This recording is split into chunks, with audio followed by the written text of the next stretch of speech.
누가복음 4장 16절에서 19절까지 우리 4절인데요. 한 절씩 교독하겠습니다.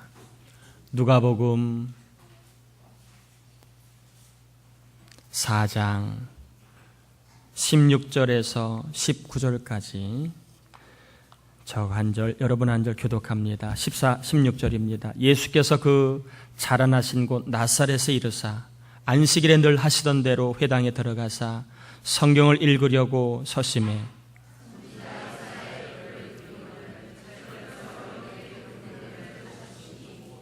주의 성령이 내게 임하셨으니 이는 가난한 자에게 복음을 전하게 하시려고 내게 기름을 부으시고 나를 보내사 포로된 자에게 자유를 눈먼 자에게 다시 보게 함을 전파하며 눌린 자를 자유롭게 하고 주의 은혜를 전파하려 하심이라 했더라.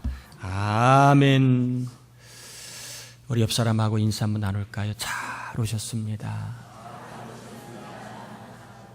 처음 뵙는 얼굴도 몇 분 계신데 저에게 오심을 환영하고 또한 이 자리가 의미 있는 시간이 되기를 소망합니다. 오늘 은혜의 때라고 하는 제목으로 말씀을 좀 전하겠습니다. 18절에 나와 있는 말씀은 메시아의 사역을 소개합니다.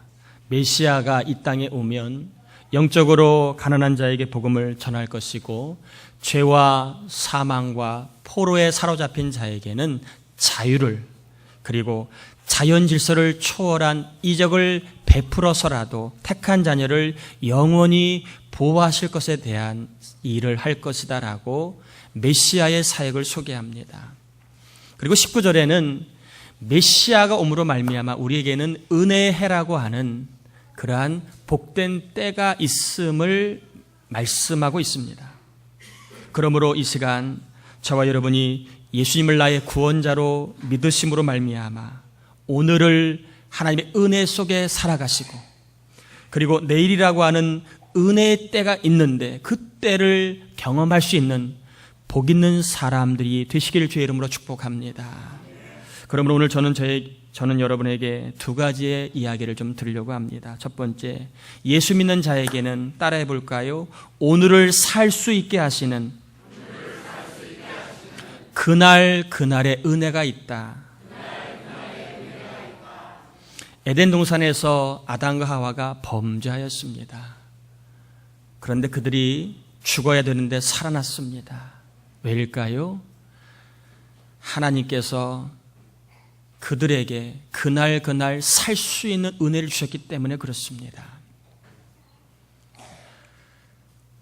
가정을 파탄시킨 주범인 야곱이 믿음의 조상이 될 수 있었던 이유가 무엇입니까? 인간성으로 보면 벌을 받아야 될 인생인데 하나님의 거룩한 나라의 씨앗이 될 수 있었던 비결은 그런 야곱이지만 살 수 있는 하루하루의 은혜가 임했기 때문에 야곱은 그의 인격을 초월하여 하나님의 은총 가운데 복 있는 사람으로 자리매김을 하게 되었습니다. 또 아내를 속인 비굴한 사람 아브라함이지요. 우리 남자들은 아내에게 한번 거짓말 한번 하면 얼마나 비참해집니까? 아내 얼굴 볼 면목이 없잖아요. 그러면서 이게 늘 꼬투리가 잡히잖아요. 뭐 하기만 하면 그 일 끄집어내가지고 얼마나 힘들게 합니까? 그런 비굴한 남편이었던 아브라함도 하나님은 믿음의 조상, 복의 근원으로 사용하신 이유가 무엇일까요? 바로 비굴한 아브라함이었지만 그날을 살 수 있는 은혜가 아브라함에게 공급되었기 때문에 아브라함은 살 수 있었다는 것입니다. 광야 중에 이스라엘이 홍해를 만나고 그리고 물과 고기가 떨어졌음에도 불구하고 죽지 않고 살 수 있었던 이유가 무엇입니까? 그날에 살 수 있게 하신 하나님의 은혜가 내려있기 때문에 그렇습니다. 심지어는 원망하고 죄를 범하고 우상까지 섬겼던 이스라엘입니다. 그럼에도 불구하고 그들이 가나안 땅에 들어갈 수 있었던 이유가 무엇입니까? 그날 하나님이 은혜를 주셨기 때문에 비록 죄를 범하였지만 죄보다 더 큰 은혜가 임했기 때문에 그들은 가나안 땅에 들어갈 수 있었던 것입니다. 은혜라고 하는 것은요, 호의를 받을 자격이 없는 사람에게 호의를 베푸는 것을 은혜라고 얘기합니다. 사랑스럽지 못한 사람을 사랑하는 게 은혜라고 얘기합니다.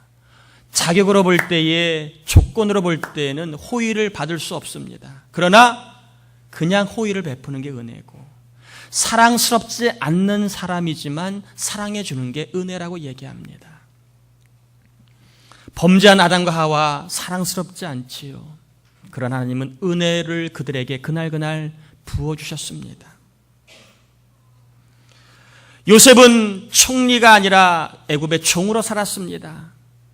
그럼에도 그가 총리라고 하는 복 있는 사람이 될 수 있었던 이유는 감옥과 노예라고 하는 조건을 뛰어넘어 하나님이 그날 살 수 있게 하신 은혜가 공급되었기 때문에 그렇습니다.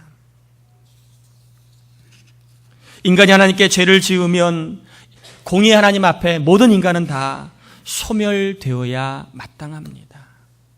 이 땅에 살아가는 동안에도 죄를 지은 사람을 우리는 바로 처분하기를 원하지 않습니까? 하나님도 공의 하나님이시라 죄를 범하면 바로 죄에 대한 형벌을 내려야 됩니다. 그리고 죄의 형벌로 죽어야 됩니다. 인간과 세상 그 자리에서 죄를 범하는 순간에 몰살되어야 합니다. 그럼에도 죄에 넘어지고 하나님을 제대로 기쁘시게 해드리지 못하고 있는 우리가, 심지어는 예수님을 믿지 않고 있는 가족이나 아니면 사람들이 이렇게 멀쩡하게 살 수 있는 이유가 무엇입니까? 바로 하나님의 그날의 은혜가 있기 때문에 그렇습니다. 죄를 범했다 할지라도, 실수했다 할지라도, 하나님의 뜻대로 살지 못했다 할지라도, 심지어는 믿지 않는 자까지도 오늘을 살 수 있었던 이유는 하나님의 그날의 은혜가 임했기 때문에 그렇습니다. 하나님의 그날의 은혜가 없었다면 한 번이라도 죄를 지은 사람은 바로 죄값으로 지옥을 가야 합니다. 그날 그 시간부로 바로 가야 됩니다. 하나님의 그날의 은혜가 없었다면 작은 잘못을 범해도 우리는 하나님의 무서운 진노를 받아 진노의 두려움 가운데 살아야 합니다. 근데 여러분들은 뱃속 편하게 살잖아요. 죄를 지어도 여러분 진노에 대한 두려움을 안고 살지는 않잖아요. 그게 다 하나님의 그날의 은혜가 임했기 때문에 우리의 마음에는 진노에 대한 두려움 없이 지옥 가는 걱정하지 않고 살아가는 것입니다. 신자에게는요, 그날 살 수 있게 하시는 하나님의 은혜가 있다. 여러분 꼭 기억하시고 어떠한 어려운 자리에서도 신자에게는 하루를 살 수 있게 하시는 그날의 은혜가 있음을 여러분 믿고 하나님 의지하시길 바랍니다. 그래서 그날의 은혜를 꼭 경험하시기를 주의 이름으로 축복합니다. 그날 살 수 있게 하신 은혜가 신자에게는 있다. 두 번째 따라해 볼까? 신자에게는 내일이라는 은혜의 때가 있다. 하나님의 은혜로 연약하고 죄 많은 우리가 오늘을 살고 있다면 우리에게는 은혜의 때라고 하는 내일도 있음을 믿어야 합니다. 예수님 메시아로 믿는 우리에게는 은혜의 때가 있습니다. 오늘 본문 19절에 주의 은혜의 때가 있음을 전파하게 하려 함이라. 나에게도 하나님이 예비하신 은혜의 때, 복된 때가 있다라고 오늘 성경은 말씀하고 있습니다. 내 자녀, 나의 연로하신 부모님, 내 남편, 내 아내, 내 일터와 우리 교회와 목장에도 하나님이 예비하신 은혜의 때가 있다라고 말씀하고 있습니다. 하나님은요, 땅을 잃은 이스라엘 백성들에게 은혜의 때를 통하여 땅을 회복시켜 주셨습니다. 자유를 잃은 이스라엘 백성들에게 은혜의 때를 통하여 자유를 회복시켜 주셨습니다. 19절에 나와 있는 은혜의 때는요, 레위기 25장에 나와 있는 희년이라고 하는 이 특별한 때를 언급하고 있습니다. 희년이라고 하는 것은 이스라엘은 7년마다 안식년이 있습니다. 일주일에도 6일 일하고 7일째 쉬는 것처럼 7년째는 안식년이라고 그럽니다. 그리고 7번의 안식년을 마치고 나서 50년째가 되는 데는 희년이라고 합니다. 이 희년에는 어떤 일이 벌어지느냐 하면 모든 노예들을 풀어서 자유롭게 해줍니다. 그리고 어쨌든 간에 땅을 잃어버려, 내 땅을 잃어버린 사람에게 땅을 돌려줍니다. 그리고 땅을 놀려서 휴경을 시킵니다. 세 가지 일들이 희년의 때 일어납니다. 희년은 바로 회복의 때를 얘기합니다. 회복과 해방을 경험하는 때가 바로 은혜의 때입니다. 그러므로 우리에게는 따라합시다. 은혜의 때가 있다. 잃어버렸어도 회복되는 때가 있다. 저와 여러분의 미래에는 이처럼 은혜의 때가 있다는 것입니다. 지금 혹시 잃어버린 것이 큰 것이 있습니까? 무너진 것이 큽니까? 혹시 건강이 무너졌나요? 관계가 무너졌나요? 물질이 무너졌나요? 아니면 자녀로 인하여 마음의 기쁨이 무너졌나요?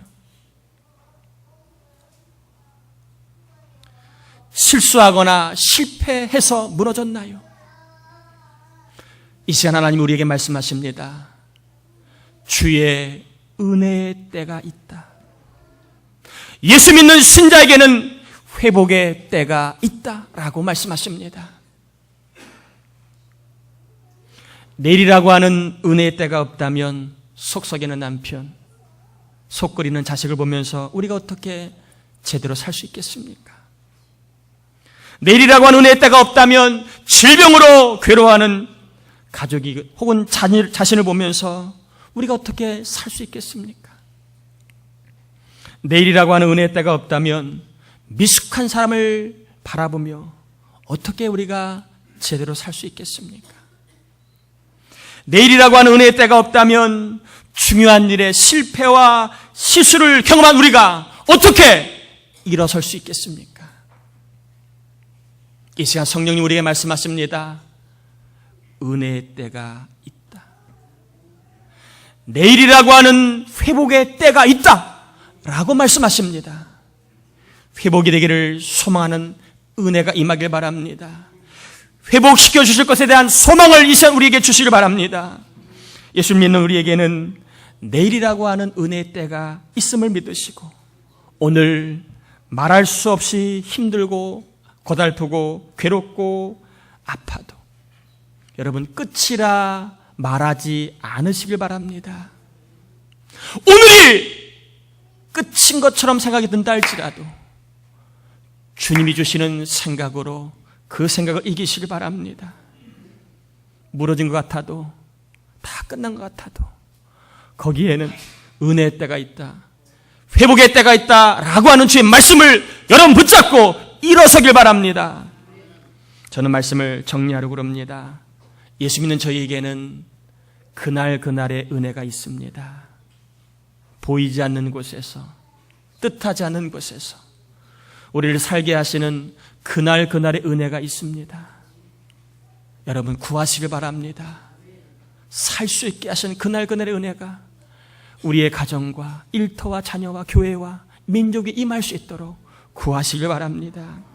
또한 우리에게는요, 건강과 물질과 가정과 자녀를 회복시켜 주실 은혜의 때, 내일이 있습니다. 어떤 일을 만나도 절대 낙심하거나 끝이라 말하지 마시고 믿음을 갖고 회복의 날, 이전보다 더 복되게 하는 은혜의 때를 소망하며 사시기를 축복합니다.